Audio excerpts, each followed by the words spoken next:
Welcome back to Wizard Supercoach. Happy hump day and all of that. I guess by the time you guys see this, it'll be Thursday because I'm getting this out pretty late, so maybe disregard that. But yeah, time constraints again with life and all of that stuff getting in the way. I guess on that note, I hope people still got something out of last night's video. So the Carlton one, I was basically half asleep, so I apologise if there were any mistakes or anything like that. But just got to go with what I'm given. So today's video is previewing Collingwood, and I reckon they might just be about the least relevant Supercoach team this year. I would say Richmond, but they should at the very least be a rookie goldmine. So I expect Collingwood's going to bounce back this year and be contenders with this lineup, assuming they can keep relatively healthy, of course. I've again attempted a best 22 without just resorting to some question marks there, but as a Crom supporter, I fully expect there's going to be stuff here that Pies fans would disagree with. So let me know in the comments if you do. Now, going purely by the eye test, one thing that hurt them last year, I think, was not having a true second key defender. Howe's great, but he's getting on, and he's only 190 centimetres, so he's not quite big enough for today's game, and he probably can't jump as high as he used to either. I think they got found out a bit with that, and it's why I've included Dean at centre half back. I think Moore's form will pick up just by having that help as well, because he hasn't been the same since Murphy retired, in my opinion. With DeGoey currently injured, he may miss round one, so I guess McCreary could take that spot. I had to leave him out. I wonder if Tom Mitchell's still a walk-up start as well when he's healthy. He's in a moon boot again, so honestly, who knows? His career could even be over. I've included Membry, as I think Cox's days are just about done. We've seen McStay in the past chop out for Cameron in the ruck, and I think Membry can play that second tall role to cover that when McStay goes in there, and that won't be often. I think Membry's pretty underrated too, to be honest, and I kind of can't believe that the Saints delisted him. This team definitely has some real Moneyball vibes though, and I think it's really, really strong. Like I said, I think they're going to contend. Initially, I think in one of the first videos I did, I had them tipped for minor premier. I don't know if I'd go that far now, but yeah, I'm still pretty hot on them. So, looking at the depth players here, I couldn't really squeeze any of the kids like Allen and Sullivan in there, but I think they're going to get early games anyway with a few injuries, or if Fly tries to get some youth in there. I think there seems to be a bit of an overabundance of inside mids in the reserves, but I guess they're probably quite versatile. Like I read a couple of them were, and they can probably play forward and stuff as well. It is going to be hard to crack into this midfield though, because it's already quite deep. Surprisingly, they had the 5th smallest midfield spread last year.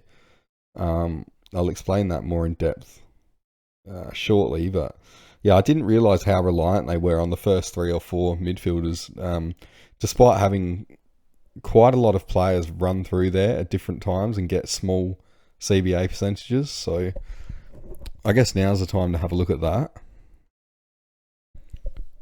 So in terms of primos, there's not a lot to see here. I think Dacos is obviously going to be the top dog, provided that the plantar fasciitis can be managed and doesn't get the best of him. So for anyone that hasn't heard, and I don't know why you wouldn't have, he's currently got a apparently minor case of plantar fasciitis, but he's still training, and I saw a vision of him in match sim and stuff, and he looked $1 million, so I'm not too put off, I think. So back to the CBAs. As I explained before, they use quite a few players through here, but outside of the top 4, it's all very small percentages, and they're all like infrequent appearances. Appearances. So that's like game to game. So you might get like a player will get CBAs, a small percentage for like 1 or 2 games, and they're out completely, and they won't get any more for like another 5 games, something like that. So I don't know what they're doing there. It's a little Geelong like, but yeah, the numbers don't really put them on a par with Geelong or anything. So I don't expect too much to change at the top, like looking at mids 1 to 3 and then that fourth spot, crisp, obviously. I've seen people suggest that Perryman might get CBAs and might even make him Supercoach relevant, but I'm not sold on the first point. Like, I don't think he'll get CBAs, and I'm definitely not sold on him becoming Supercoach relevant, regardless of if he gets the CBAs or not. But yeah, I'll get to that later. So I guess what this uncertain spread does, it does create potential opportunity for some of these young guys to break in, but apart from Ed Allen, I think they're mostly all at a awkward price, and it doesn't do a whole lot for us in terms of Supercoach. I think Allen looked good in his second game last year. He scored a 94 and had 65% CBAs. His first game was pretty bad, to be honest, but you know, you'd probably put more stock in the second game than the first. So fingers crossed that he can get a good shot at it this year, or even start in the team. The kick-ins, they're only really relevant if you're thinking of picking Houston, I think. And to be honest, we don't know what's going to happen. So it's possible that he gets the majority, or even as some people have suggested, he gets the monopoly. But that's complete speculation for now. We've got nothing to go on. So he won't be there in round 0 either, which is kind of annoying because you won't get a free look at him given his dog hit on Rankin. But no bias there. So he had the second most at Port last year with 80, so he was getting a good chunk there. He should at the very least, I think, get a decent chunk of kick-ins at Collingwood. But given there's not a hell of a lot of Supercoach relevance here, I think I'll just move on and we'll have a look at Houston a bit more in depth. Straight away with him, the thing that pops out to me is that he's both durable and he's a good scorer. Like, he's progressively getting... They're more or less trending upwards, I think. And 2021's a bit of a blip there, but, you know, it happens. So it's still a good sign. Feels like he's always been that pod type rather than super popular. And to be honest, I don't think he's ever consistently reached the heights that he's teased for a few years now. We might see it in like one ceiling game or two ceiling games a year, but I don't know. It's just, he's not quite there for me. He scores better in losses by quite a margin. So, yeah, I think that kind of goes against most other defenders. But if Collingwood are going to contend, as I'm predicting, that's not a good sign for him. But as well, that 101 average in the losses is not the end of the world either. So he's got the slight post-buy drop-off here, minus 4.6. This is explained, I think, purely by two uncharacteristic floor games in round 16 and 17. He hardly touched the ball in those games compared to what he normally gets. So I think it's likely that he copped a forward tag there. Does anyone know if there's somewhere that you can check stuff like that, like who got tagged and things like that in games? Because I don't know of anywhere anymore. So yeah, fan footy's down. You can't... Well, the archive's down anyway. You can't check the old games. So that really sucks. So that was a good indicator for who was getting tagged and stuff like that. But yeah, let me know in the comments if you do know, and cheers for that in advance. He's got great points per disposal rate here, and it's 5th for all the relevant defenders. So it's a tick, big tick. There's nothing more frustrating, I think, than those Bailey Dale types who... They can't score unless they get like 100 disposals. And just on that, it's mostly, I think, what kills Jaden Short as a pick. But I'll get to him in the Richmond preview. So sorry for that tangent. But yeah, back to Houston. He's got a good PPM here. So like points per minute. And his TOG's already basically like where the other halfbacks are. So I don't expect that to grow. That's all pretty good here. If he's going to get growth, it's not coming from here, I think. Now, I've heard that Josh Dacos has been playing off halfback and match sim a bit. It does make sense to me, given his skill set. He could actually be a pick in that case himself, I think. May have to cover him at a later date, but I'm going to wait and see if we get any more info and stuff and how real this halfback possibility actually is. Now, the reason I mention him is because Houston wouldn't have the monopoly, as people believe, if Dacos is on that other flank. That said, though, he did coexist with a lot of halfbacks at Port, especially last year, even though he was the main one. And we can see he still scored well, so that's okay. Basically, I got two worries with this pick. So, firstly, we can see here, back to this, that it's a large difference there. And yeah, Collingwood should win a lot more games than last year, so it's not ideal. Even though obviously he wasn't there at Collingwood, but we know Port were like up around the mark. So yeah, I think you're going to get more of this rather than this, I think. Second of all, Collingwood just aren't a Supercoach friendly team anymore. Even in 2023 when they won the flag, they only had one player average over the ton, and that was Nick Dacos. So, you know, some teams are like that. Geelong, again, they're the other one. Maybe there are some similarities between Geelong and Collingwood. So, I guess in the order of red flags and how they go, the two I just mentioned, they're pretty low, if I'm honest. I think it's just a case of there being so many similarly priced great picks in defence that it doesn't take much uncertainty to put me off of a pick like Houston. But he could be a great upgrade once we know more. It doesn't help at all that he is at the new club, and so we don't know the whole story yet. But I'll move on. We'll move to the ruck now. The more I investigate this guy, the more I want to pick him. I have made teams with him in it. I think he actually might be in my team currently. I did own him for 1 week 2 years ago, and I bought him in to replace Gawn, who ironically also did his MCL. So Gawn's gone down with the MCL, replaced him with Cameron. Cameron's gone down the week after with the MCL. I was not happy. I was actually at a wedding that night, and it just wasn't. It took the shine off the whole night. It was horrendous. Anyway, apart from that, the MCL there, he does look to be quite durable. So there's no other issues. So that's a massive tick. The non-selection games as well, it's not that Cameron was shit. It's just that that's from when Grundy was still at the Pies, and they were still persisting with Cox as the second ruck at times.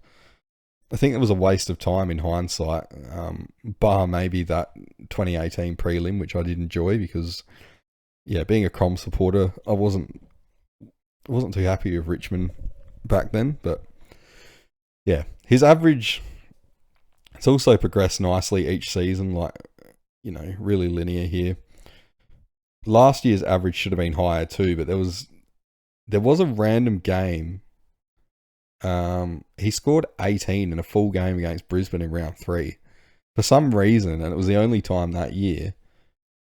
Fly had Cox doing the majority of the rucking that day, so that's just really strange. I got no explanation for that one at all. So Cameron spent a lot of time forward, but even then, you'd think an 18 is just a complete outlier.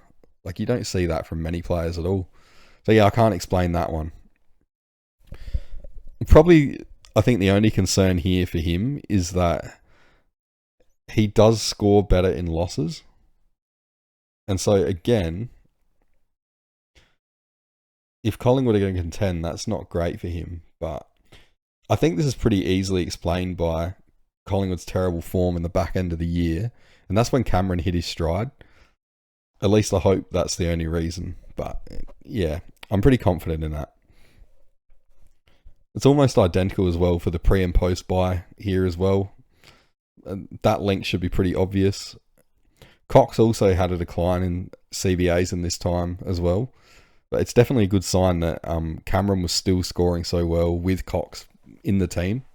So yeah, he can have a second ruck that can take a few CBAs. Whereas if you watch the video I did on the CBA plus and minuses here, like what they average when they go above and below their average, you'll see that a lot of rucks can't function at all with a second ruck.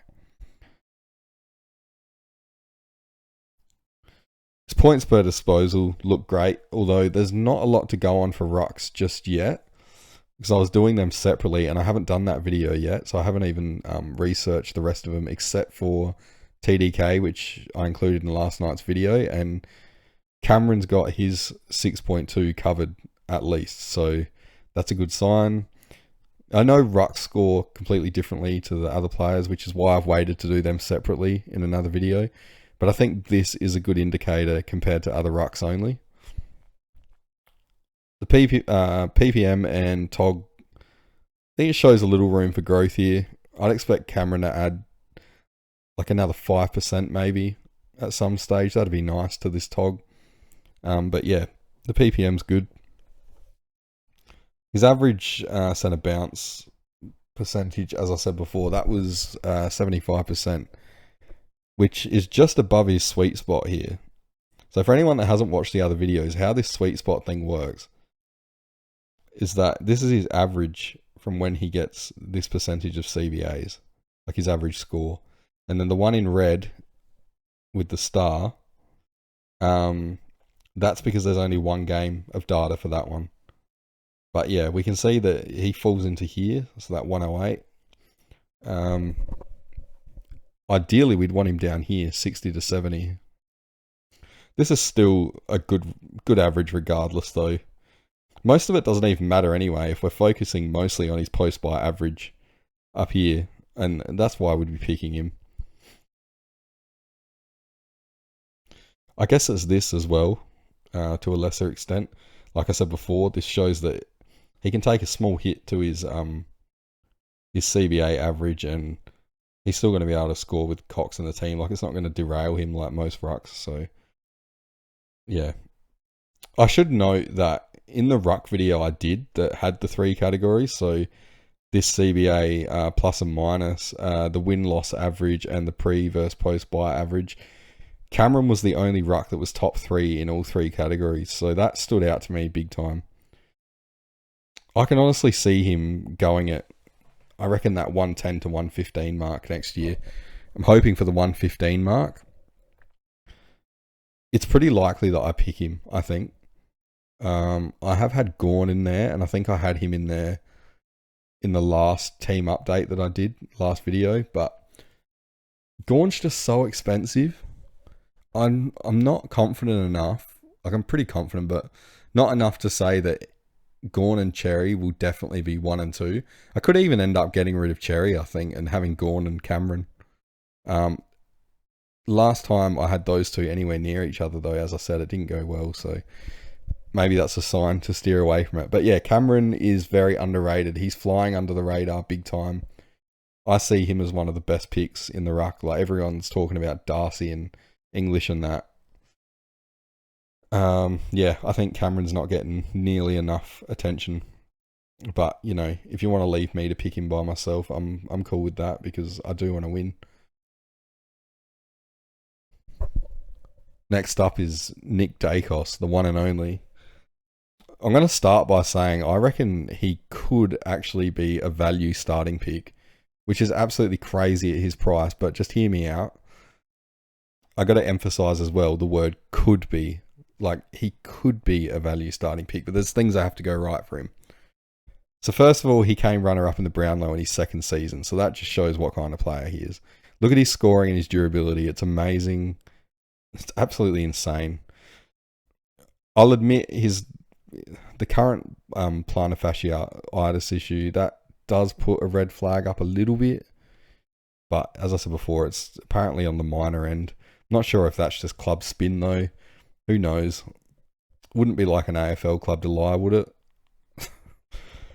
So if Collingwood contend, we can see from his win and loss average that he could hold 125 average just based on this alone, I reckon.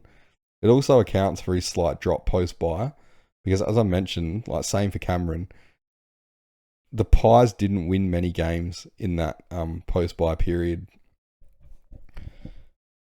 This year, the points per disposal shows why he's got such a low floor when he can't break a tag. We saw those games last year where, I don't know, he averaged probably 65 or something in those 3 games. So he definitely needs that large disposal tally. But how many times a year does that actually happen where he gets tagged out of it like that? It's 3 times last year. So It's not often.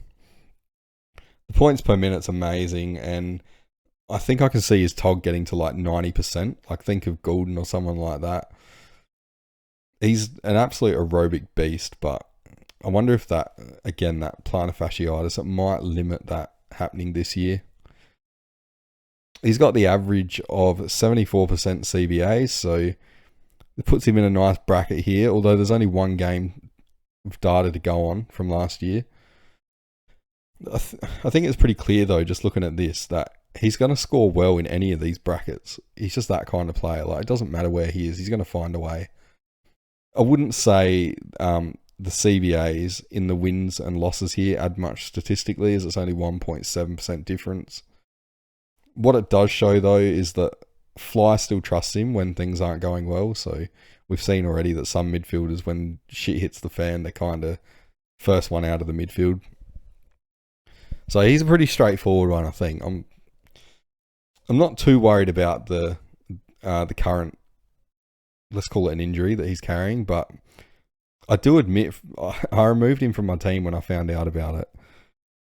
I think at the very least he's going to score what he did last year, and if Collingwood are indeed contenders, then he's likely to go 120 plus, and that's why I say he could be a value starting pick. He's got a good run to start the season in terms of fixture, I think, but there is a likely James Jordan tag coming in round 5, and that's scary given that he restricted him to 66 points last time they played. I think based on all this, though, I could quite easily still start him. It's just a matter of structure, really. I'm not the biggest fan of starting 2 600k plus mids, and I have Bont already locked in, as I usually do.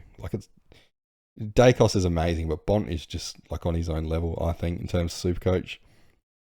In the end, it's probably a question of how likely we think Collingwood is to contend, and whether you believe in natural progression being a thing in Supercoach. Like, if we see this rise again just through natural progression, and yeah, whether we get to see this from Collingwood returning to the top. So that's all I've got for him.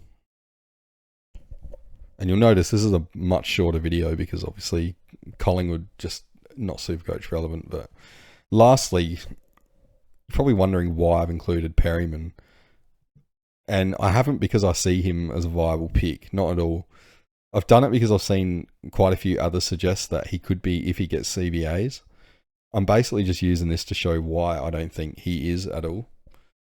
So first of all, the soft tissue injuries here, they're way too frequent, so that's a big red flag.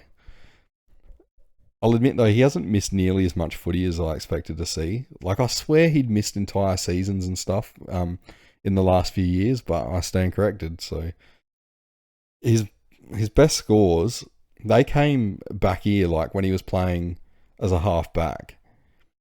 But we saw him, like in 2023, he went out of the half-back, onto the wing, into the middle, stuff like that.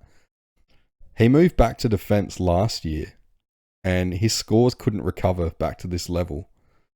And this is just a guess, but I would say that the injuries have taken their toll on him overall, and in a game as fast as AFL, if you lose even half a step, I think you're basically cooked, like, especially in that kind of role. So then there's the theory that he can score well if he gets CBAs. He actually hasn't got CBAs that much. Well, not as much as I expected when he was with the Giants, but it doesn't appear likely that the CBAs would save him either. So in all his games in these 5 years here where he received 30% or more CBAs, his average was only 96. So that's nowhere near enough to make him a cash cow, let alone a keeper. Then there's what I mentioned before about him spending time in the guts in 2023, and he only averaged 73 there. Admittedly, he was on the wing outside of when he was in the guts, but we all know that's a bit of a Supercoach graveyard. But in the 6 games that year where he did get 30% or more CBAs, he only averaged 85 in those games, and that included just a single ton. So I don't think I need to say more about that. All the stats that are listed here, they're pretty consistent at least, but they're not Supercoach friendly at all. So I think it's another pretty straightforward one. So yeah, given Collingwood aren't looking too relevant, that's brought us to the end of the video pretty quickly. So I hope you all got something out of it. And I'd love to hear what people think in the comments as usual. If you got any suggestions for categories or players that you want me to cover, I'm all ears for that. I should be able to do the Essendon preview tomorrow, but yeah, no guarantee with the way time is at the moment. But I'll definitely see you in some kind of video tomorrow and keep that streak going at the very least. So thanks as always, and I'll catch you in that one. Cheers.